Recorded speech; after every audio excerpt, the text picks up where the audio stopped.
आप्यायन्तु ममाङ्गानि वाक्प्राणश्चक्षुश्रोत्रमथो बलमेन्द्रियाणि च सर्वाणि सर्वं ब्रह्मोपनिषदं माहं ब्रह्म निराकुर्याम् मा ब्रह्म निराकरोत् अनिराकरणमस्तु अनिराकरणं मेस्तु तदात्मनि निरतेय उपनिषत्सु धर्मास्ते मयि सन्तु ते मयि सन्तु। ॐ शान्ति शान्ति शान्तिः।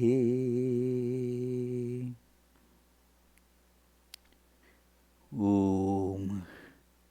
All my limbs may attain strength. May the body, the mind, all the sensory and motor organs and the life force be perfected. All is verily the one blissful, self-conscious reality, the Brahman spoken of by the scriptures.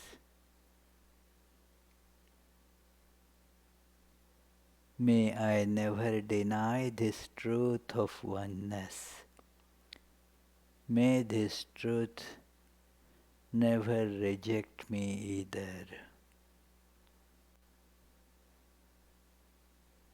May all the virtues necessary to experience this truth in life be with me. Om, peace, peace, peace.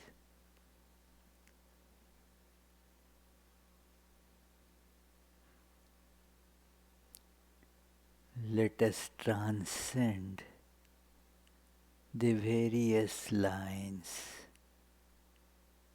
dividing us.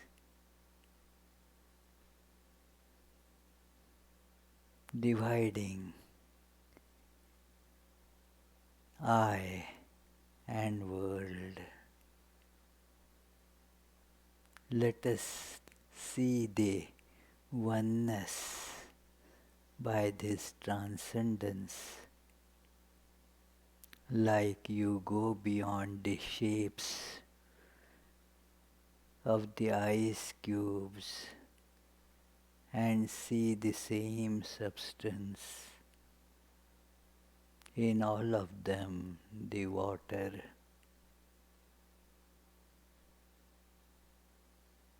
Let us feel this intrinsic oneness of the whole existence.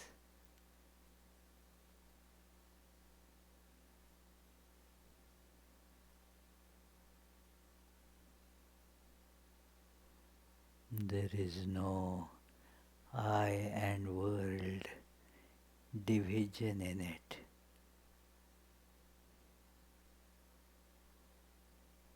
There is no time or space.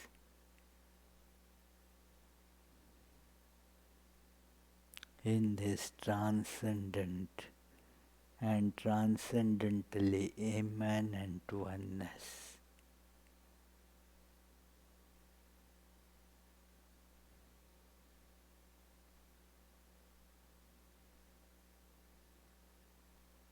All my imperfections and desires have vanished with this knowledge of oneness.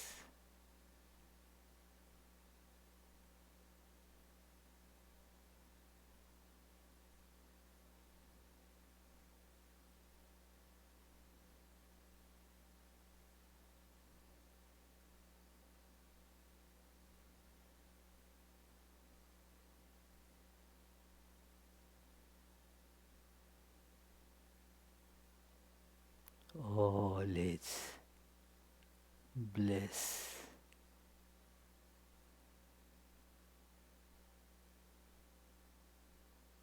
All its peace.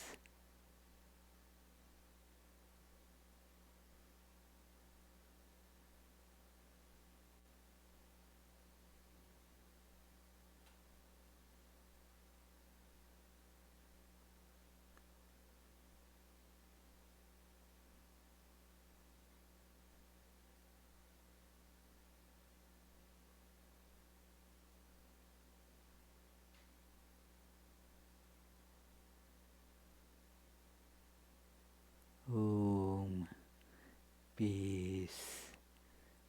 Peace. Peace.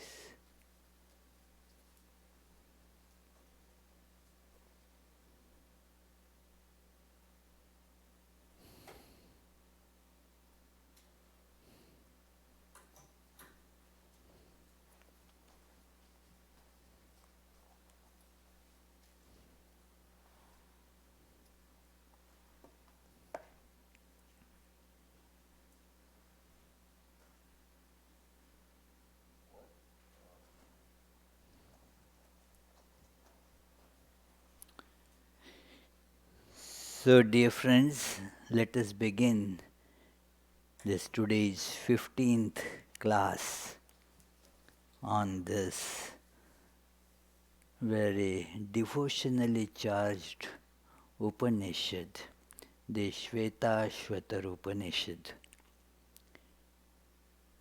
And we have been seeing in this that how various questions that crop up in our minds, hundreds of doubts that assail us in the course of life, how the answers to those doubts can be discovered and imbibed in our being through the process of meditation.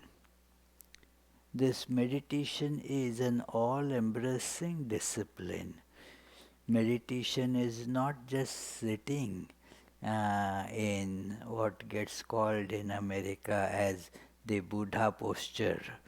That is, of course, a way that is one meditates for a time.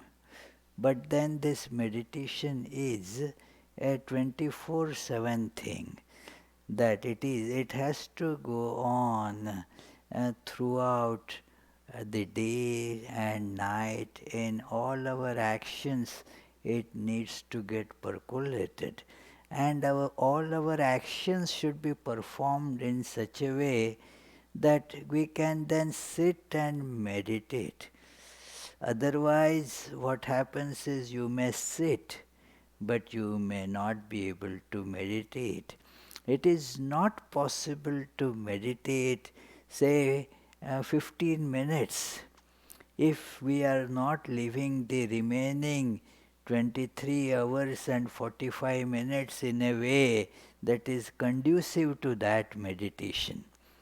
So, therefore, it is a process of integrating every aspect of life that it is being discussed here. It has been told that through meditation you find the answers.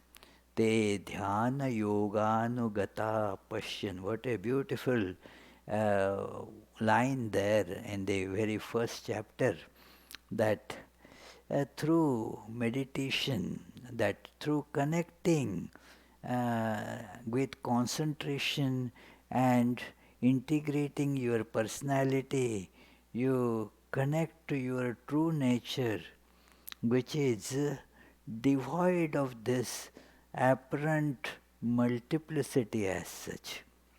It is like connecting with the screen in the movie. We see various pictures in the movie, they are coming and going, and yet they are connected by the oneness of the screen. The screen is the reality of every picture that you see there. This is to be deeply felt, friends, that the reality of all these pictures. Imagine it is a 3D movie in which we all see these are the pictures, 3D pictures, and the movements and the actions that are taking place. They look different. We all look different. We all get deceived by this appearance that we are different. But then still, that inner oneness, as it were, is calling us, beckoning us every time, which gets expressed as desires. What is a desire? It is an expression that we want to become one. And actually, two objects as such can never become one. It is the knowing the intrinsic already existing oneness and get rooted in that is what is taught by meditation. That you see the changing objects, including one's own body. Am I that? I am certainly not that. Very easy to see. I am not body. And then you go beyond that. You go beyond the appearances, and one discovers this screen that runs through all of them. And this is the process of meditation. And you see that the screen is transcendent over the pictures, in the sense that whatever happens to the pictures in the movie does not affect the screen. There may be a lot of rains in the movie. Does the screen get wet any time? It doesn't get wet at all. I saw a movie long back in my college days, Towering Inferno. Some of you might have seen. It is a presentation of huge, enormous fire that is consuming a high-rise, big building. It was photographed in such a telling way, such an effective, impressive way that many people after that gave up their dwelling in the high-rise buildings. It was so effective. It is so, but although you see that tremendously scary fire, and when I went to watch that movie, I didn't get a ticket in the back. I got very in the almost the front row, and it was still more scary for me, as if I am getting consumed by that fire. And yet, after the fire, that movie is over, the screen was intact. It didn't get burned. It didn't get hot also. Nothing happened to the screen. It is transcendent. So that is, we should understand that our true nature does not get affected at all by whatever is apparently happening in our life. Our life gets buffeted into all sorts of sorrows, pains, different sufferings, different conflicts, and without that you cannot really have a movie. Otherwise it will be drab, dull movie, nobody would go to see it unless there are conflicts and problems and all that. One of our devotees, she likes to write screenplays. I mean the drama plays, and then she wanted to write a drama on Lord Ganesha. And she started reading about Lord Ganesha and all that. And then told me, Swami, I wanted to write a play on Ganesha, but there are no conflicts in that. And so, how can there be a successful script of drama unless you can create some conflicts, some heart wrenching scenes, and all that? So, this will keep on happening in our life. No life is without it. Let us remember this. Now, the life will have all these traumatic experiences, some moments of joy, some moments of pain, all that will be there, and in and through all these, this self does not change even slightest. It remains the same. So, when we transcend the appearances and then see the screen, that self, that is transcendent and yet immanent. In every picture that you see in the movie, the screen is in every picture. And in the same uniform way, they do not make separate screens, for one for Jesus and another for those who crucified Jesus. The same on the same screen you see all that. So the same self is in so-called terribly bad villain person and the same screen in a saintly person. The self is immanent in all of that, is not different in different appearances, same. In and through all that, the same self is immanent. That is the reality of this. It is, suppose, I give this example many times, that suppose you see some very bad fellow there in the screen, a villain is about to commit some terribly bad act, let me prevent that fellow from doing it right away. And maybe you have a gun with you and you shoot that fellow. A screen only will get whole, nothing will happen, you know. It is, screen will get the whole. That is the reality of all pictures. The pictures, our bodies, our little individualities, they come, they go like the bubbles. They rise and dissolve. So in meditation, we see this truth, friends, that in spite of all these problems that we face here, and what happens in that? We sometimes bitterly cry, weep, suffer. Sometimes we dance in joy. All this is part of this movie.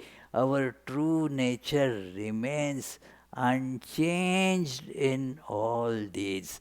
That is meditation, to try to hold on to that true nature of ours. And this is to be done through a practice. One soon realizes that although we understand it, although we get sometimes in imagination, in our poetic and artistic bent of mind, we get a glimpse of it, but it escapes. It doesn't stay because we have not practiced it in our life. It is a long practice that is needed. Therefore, in Upanishads, you have the stories of sages who had been practicing these various disciplines called yoga. Yoga means training of our personality, body as well as mind, yoga. This word comes in almost all Upanishads and Bhagavad Gita, but in Svetasvatara Upanishad, in this Upanishad that we are studying, it gives the various techniques and how it evolves in our life. So it has to be practiced. How long? How long? Firstly, don't ask this question till you reach there. That's the answer. You say, how long will I have to drive from here to Boston? How long? Now you may say, yes, it is 50 miles, 1 hour. Start, on a Monday morning at 6 o'clock from here, and you will be lucky if you get to the city by 8 o'clock. It is because it depends, the traffic is there, other hurdles are there, you see accidents on the road, what not. So don't ask how long I have to drive till the goal is reached. As Swami Vivekananda translated that line from Kathopanishad in such a beautiful way, and kind of again and again quoted that in his talks, that arise, awake, and stop not till the goal is reached. Continue till you reach the goal. So therefore those stories of that sages in the Upanishad, somebody practiced for 1000 years, somebody practiced for so many years. In Chandogya Upanishad, you get that story that these two, one of demonic temperament and one with somewhat, saintly temperament, both go to their common father. God is common father of all. So they went to the common father and said they want to know what the self is. And then that father told him that Prajapati, his name is given Prajapati, that first wait, live here for 32 years, performing austerities and all the disciplines, live like that for 32 years, then ask the question. So even for asking the question, it is no undue haste or hurry is allowed. Even to ask question, you have to do the practice for 32 years. No, I don't have time. I want answer in 2.5 minutes. Well, that cannot happen like this.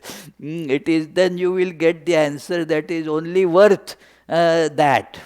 It is of not much use. Therefore, it is important that we have to have that patience to practice.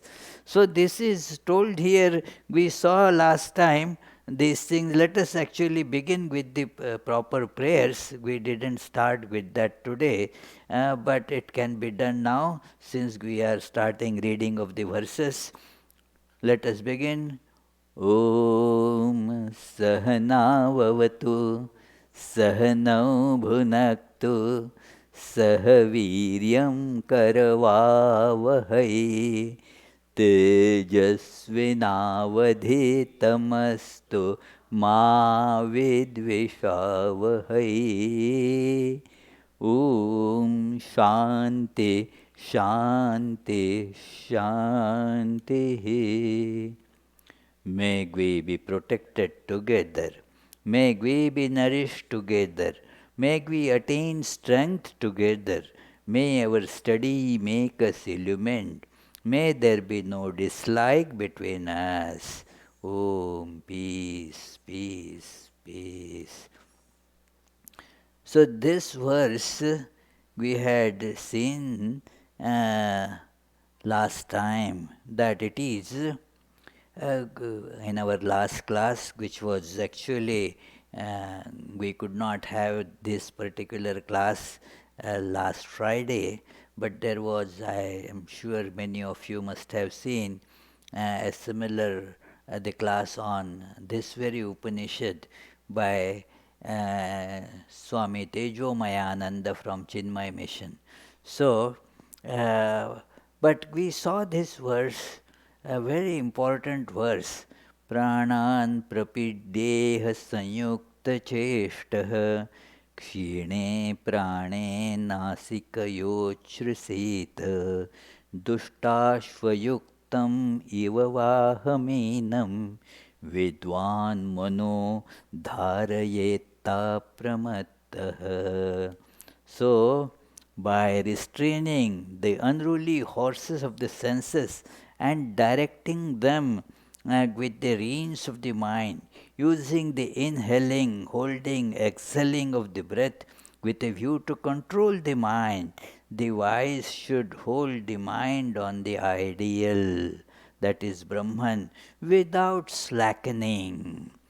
This is what the nature of effort is. That breathing is, the breathing exercises are not just breathing exercises to control, improve the power of your lungs or for some just physical benefits. There may be, I don't deny those physical benefits, but what is told here is to use the breathing to control and direct the mind. This is the idea in pranayama. We have discussed this many times that in yoga, breathing is not taught just as a matter of increasing your breathing power, breathing control, so that you can dive under the water and stay there for a long time, or you can sing nicely holding a note for a long time. They are all good, I mean, nothing wrong in that. But that is not the idea here. Here, what is used is the connection between breath and our emotions. Every single emotion is mapped in our breath. If you observe even a few prominent emotions, you can say that when you are scared, your breath becomes different. If you have anxiety, that gets reflected in your breath. If you have tremendous anger for somebody, breath gets affected by that. Every single emotion is mapped into breath. And so now breath is connected with our mind. So, by properly controlling the breath, you can control the mind. Otherwise, we all want to control the mind. But where is it to control? I mean, we don't see where it is. So there has to be a connection by which we will be able to manipulate or adjust the forces in the mind. And that is how the breath is to be used. So, by adjusting that, the main idea is to control our mind, use it then as reins to control the life, control our senses. We saw that it was a very beautiful vahamenam. The uses like the horses that are connected with the carriage. Now, the carriage will take you to the destination if your horses are not unruly. They are well controlled by the charioteer, the driver who is handling them. And then the reins are properly connected to the horses. So with all these adjustments and alignments perfected, then you can surely hope to reach the destination. Otherwise not. So this dushtasvam, the word used is very nice here. Ordinarily what happens, it is the reverse, that the horses are controlling the mind and the rider is helplessly being dragged here and there, being actually hijacked. It is terrible. Our life gets into all these problems, if we observe, is because our senses drag us here, there, all our body, our senses of what is called the senses of knowledge. It's a misnomer, but what I mean is that the sense like perceiving, touching, five senses, they keep on dragging us in spite of our not wanting to do it. It is, they tell us, drag us, you must go there. Like I want to eat something, I should not. But the senses govern me, that it is actually I should be eating for my benefit. The senses, they are my servants. But no, they drag me. It is, and thus the life gets into terrible complications. So, therefore, put it in proper alignment. Senses are the horses to be governed by the discerning power. And it is thus we can reach the destination. Now, the next verse is about that how to find a proper place for meditation. Whatever place one has, one should try to meditate. But it is good, very important to choose a place which is more congenial for it. What is a congenial place described? Same शुचौ शर्करावह्निवालुका विवर्जिते शब्दजलाश्रयादिभिः मनोनुकूले न तु चक्षुपीडने गुहानिवाताश्रयणे प्रयोजयेत्. One should perform one's exercises in concentration, resorting to caves and such other pure places helpful to its practice. Places where the ground is level without pebbles and the scenery pleasing to the eyes, where there is no wind, dust, fire, dampness, and disturbing noises. Let us choose that place. See, this is all somewhat relative. You have to, first thing is you have to have the intense desire to meditate. And then for meditation, you are choosing the place. This should not be, forgotten, because I have seen many very well-intentioned individuals who spent all their life in looking for the right place for meditation, and they could not find one at all.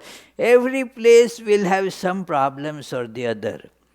One gentleman, it is very painful to think about, because he had given up his job and then wanted to spend his time in spiritual practices. He had a nice house near our ashrama in Nagpur, and so when he said this, one of our Swami said, well, you can come to the center and you live so close, you meditate here, that will be wonderful. No, here I know many people around, I better go to some other place. It was told to him that don't worry, every place is similar. Why? But he had heard about Himalayas and there I will be able to meditate. And so he went there in search of a place, and then wrote that I have found a nice place to meditate. And then after just about 2 weeks he returned back. Well, why? What happened, dear? It is too cold there. So because of that cold, I could not really concentrate. Then he went to the plains where normally it is hot. He was told that's a very holy place, go there. He goes there and then comes back after a week. It is too warm there. Now what can be done? Something will be too warm, something will be too cold. Found out a moderate place, and then again came back after a while. That why well, the food was not very good there. Okay. Then again went to find some other place. It was very nice, but that lot of mosquitoes, so I came back. Now some place that is congenial to you was also congenial for mosquitoes. What can be done? It is impossible. If our mind is very disturbed, then you will not find any place congenial. So quickly fix a place, not don't waste too much time. Otherwise you will be, and even while trying to find the place, don't give up meditation. Keep on meditating. That is important. It is meditation, for that the place is necessary. So it should not be governed by the place. Meditation is very important. This is a place called Shivtargha. It is the picture of a great saintly person meditating there, Ramdas Swami, Samartha Ramdas, a great saint in the 17th century. So, his famous book, Das Bodh, was written there, and then he used to meditate in that cave there. So, even now the place, this is a modern picture of that place. Those days, surely the forest must have been much dense, and that the waterfalls that you see must be even more water there, and so forth. So it is a nice place, beautiful, serene and scenic place is good, because those things automatically calm the mind down. That is an help. It is a help to calm down the mind. So you feel calm. I remember when I went to some such places. I remember one nice place on the banks of river Narmada, and I went there for 1 month. I had heard about it, so I went, and really it was so serene. The meditation was automatically happening as it were there. That very calm, quiet surroundings and beautiful place, and you meditate there. Wonderful, very good. It is, but after 1 month, you have to carry it, meditation, wherever you are. That was just a booster dose, that's all. It is, so that is how one meditates. I was reading, it is, if you read, it will be wonderful. Swami Shivanand, one of these close disciples of Sri Ramakrishna, his letters he wrote from various places, and I was finding this common thing. Wherever he goes, he from there he writes, the place here is so nice, and meditation happens here automatically. Another place, well, it is such a nice place for meditation, because his mind was always set in meditation. So anywhere he would go, the meditation was kind of automatic for him. Every place is congenial for meditation under such situations. So therefore, we should choose a place that is good and sit there for meditation. The idea is that it is And then, after a long practice, after when we intensely, relentlessly, unyieldingly continue the practice with regularity and as directed by our teacher, what happens? The results of it can be seen in one's life. It is the results. That does not mean that now you have reached the destination, but you are on the way. Mm. It is, you feel okay, good. Like you, from here, you start driving towards California. Now it is a long journey. If you are driving, you can't expect to reach there in 1 hour. But you will start seeing the difference. Okay, I am moving further towards west, and then scenes around it will shift, change. You will see towns on the way which you knew to the west. You will cross. Hey, I have crossed from Massachusetts into the state of New York. Okay, very good. Continue. Okay, and then from New York, I have crossed now into Pennsylvania. Okay, good. And go into that. You have come to Ohio. Great, come on. You are entering now the state of Indiana. You have entered Illinois. Keep on, going further west. So you will get some signs of all this in your life. It is the San Francisco is far away still. You have to keep on driving till you get there. Stop not till the goal is reached. I mean, you should stop for filling the gas and so forth. But that should not be. The meaning is that not giving up the journey. It is like that you continue. So what happens? That you start seeing some signs of this illumination. And they are different, not same signs will come to everybody. Our constitutions are different. Like you may all want to go to San Francisco, but we live in, say, different places. So our directions, our paths will be different.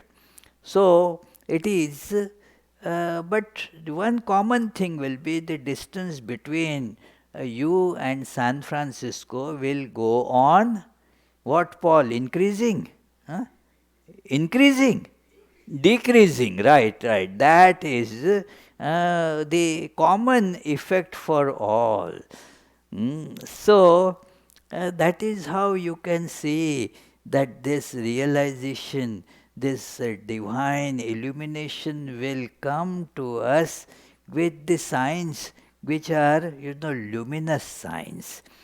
That nihar dhumar kanila nalanam खद्योत विद्युत स्फटिकस्य शेनाम एतानि रूपाणि पुरस्सराणि ब्रह्मण्यभिव्यक्तिकराणि योगे. Forms that appear like snow, smoke, sun, wind, fire, firefly, lightning, crystal, moon, and so forth precede the manifestation of Brahman in yoga practice. These are all signs of having some illumination. Gradually, you will be illumined. Like it is said, that Jesus says, those who follow me do not walk in darkness. Their path becomes more and more illumined. It is this. We will see the signs, but one should not go in a reverse way. that okay, let me try to put this science before me, that is just changing the milestones, that is not progressing, you see. If you progress, then you may see these signs. But seeing these signs do not automatically mean progress. This distinction, this difference must be remembered. It is, and I had mentioned this incident before in the life of Sri Ramakrishna, especially. This was happening more and more in his last days, when many of the devotees, they had seen Sri Ramakrishna getting into those divine ecstasies, and in that divine ecstasy, his walking will not be like a normal walking person. The feet will be a bit, unsettled and so forth. So now that was because of he was living in a different realm.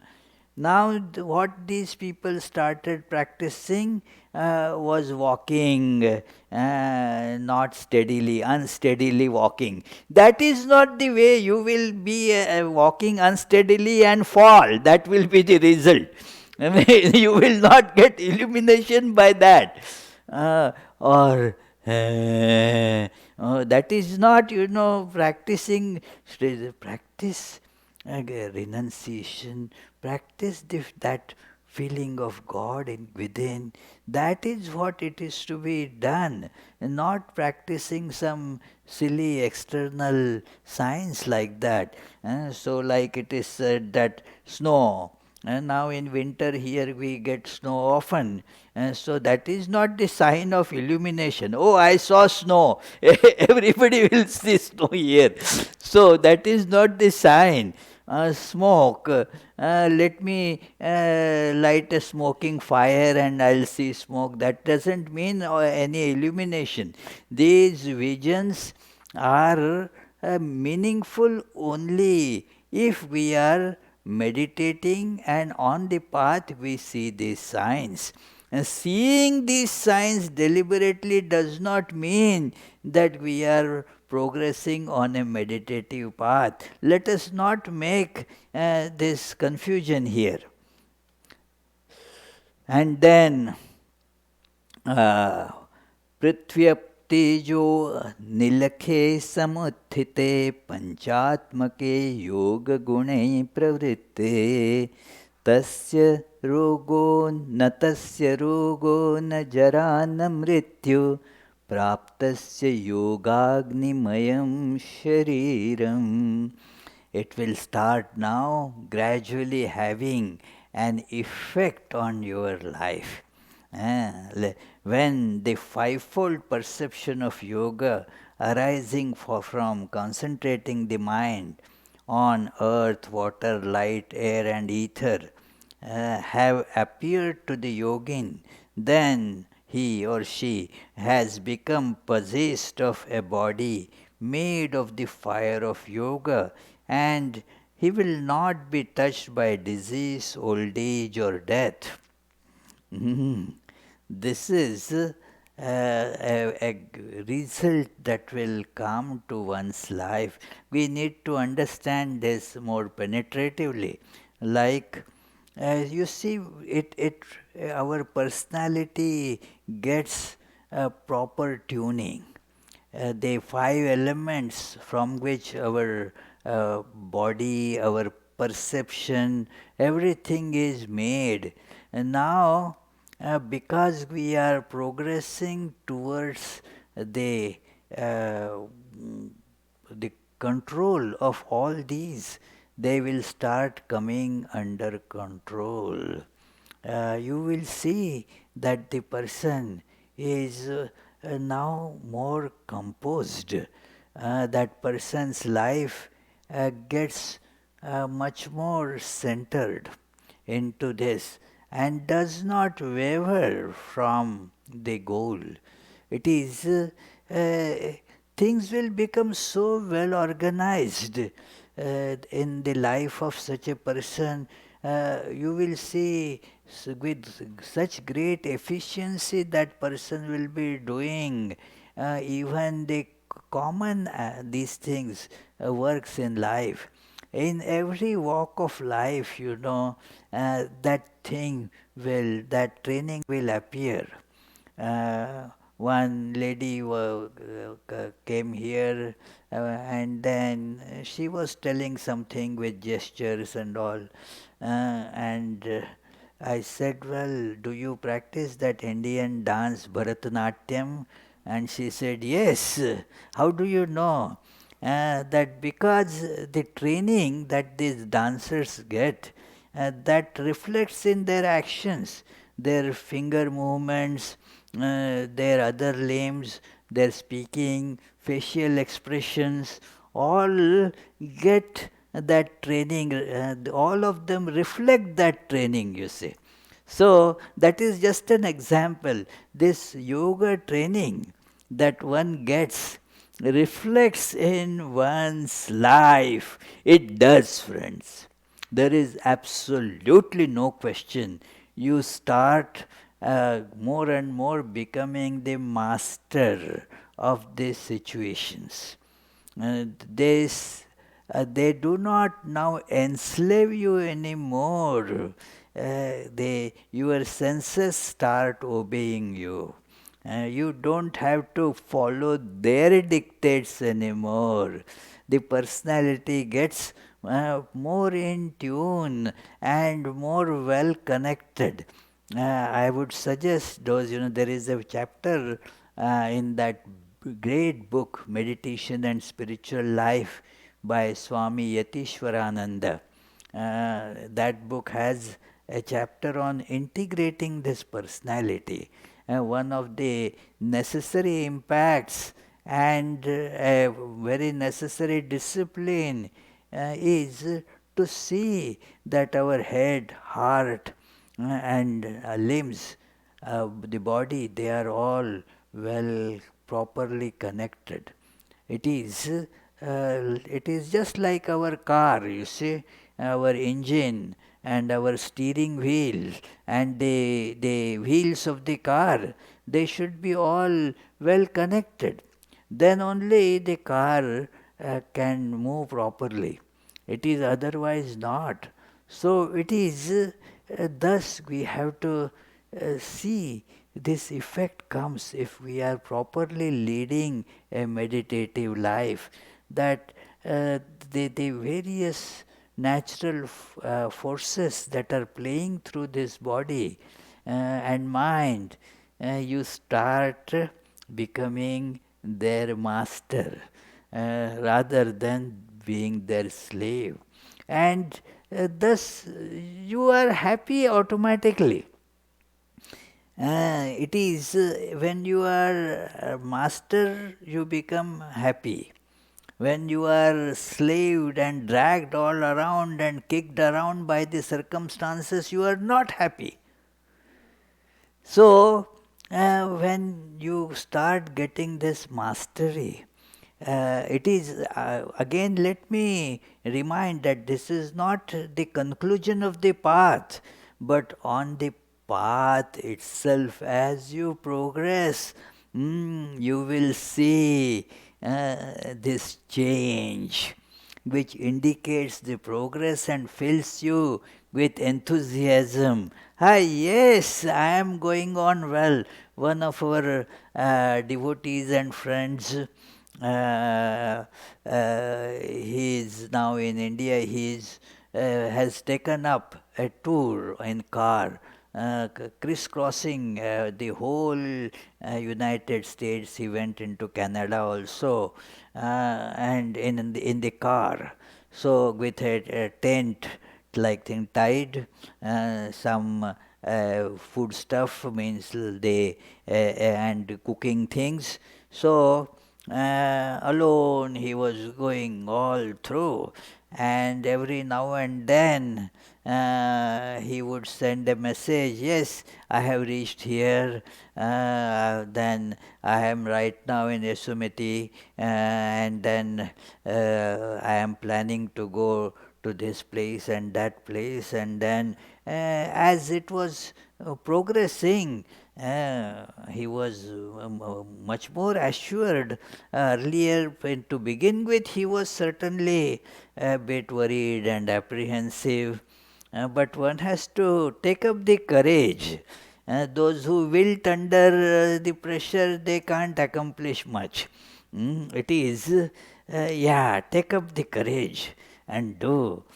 And thus you see, gradually, that was a different thing, but I am giving that just as an example. Even in the spiritual practice of meditation, you can see how practically your life is changing as you are in a more assured way you are living. And then what happens? Uh, it is the body is now changed. It is body becomes body of yoga. Fire of yoga, that is the word used here, means it is fire of yoga is means fired by yoga, not fired by bhoga. These two words are there in Sanskrit. Bhoga means the running after the various objects for enjoyment. And we suffer, but we are under the delusion that that will bring me enjoyment. So one goes, let me have this in life that may will bring me a lot of enjoyment. Let me have a big family and that will bring me a lot of enjoyment.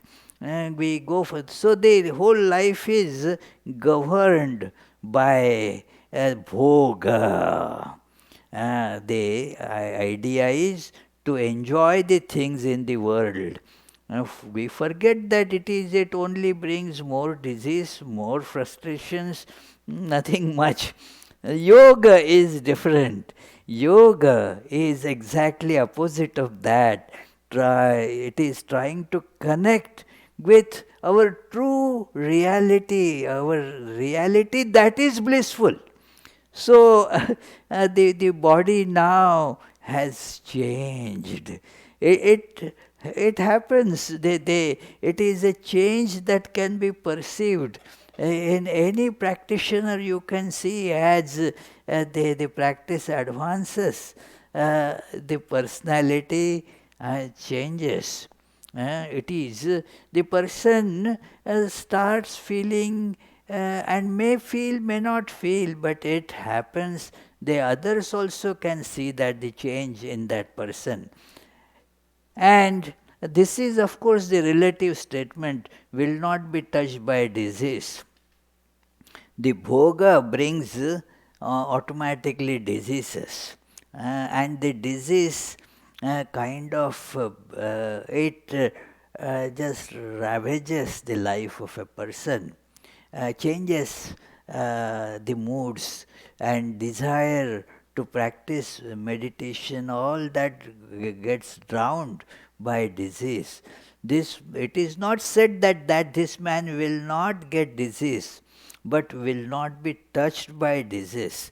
His spiritual life will remain intact. See, Sri Ramakrishna, it is what a great practical example of our modern times, that so many health problems keep on coming, and he was immersed in great bliss and that awareness of divine. No disease could really touch him.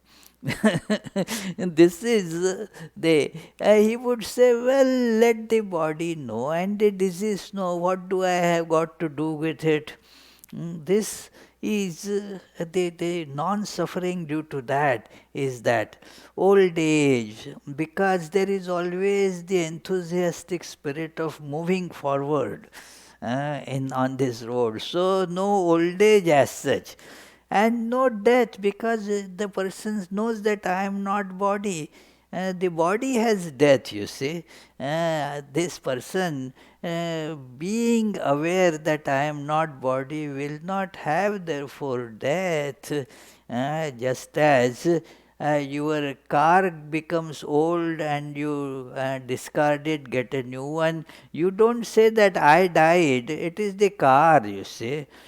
Somebody called me the other day in this snow and all that weather. Oh, Swami, I can't come today, my car died.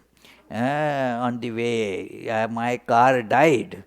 So, well, car dies, that doesn't mean it is my death. Body is like that, a vehicle. It will have its own course, but that does not impact me. So, this is the life of yoga. Gradually, one comes to that. We shall continue this study. The clock is telling me that I have to stop now. We will meditate for 30 seconds, and if you have in case any questions, feel free to ask.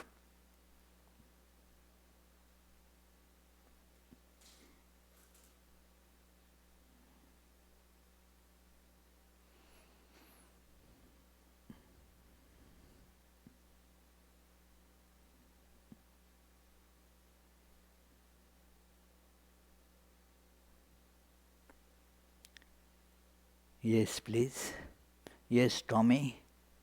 So, Boga would be running after pleasure, external attachments, whereas yoga would be running after knowledge, uncovering the inner veil to gain knowledge. Well, you have never spoken a truer word. Anything else? So, let us conclude with the closing prayers. Let me remind you, on coming Sunday is the birth anniversary of Swami Vivekananda, and there is a day-long program from 11 a.m. Till 7 p.m. You are all invited to join either the whole or whatever part of the program you can join in. You are most welcome to do that. Om Shanti Shanti Shanti Hari Om Tat Sat Shri Ramakrishna Arpanamastu.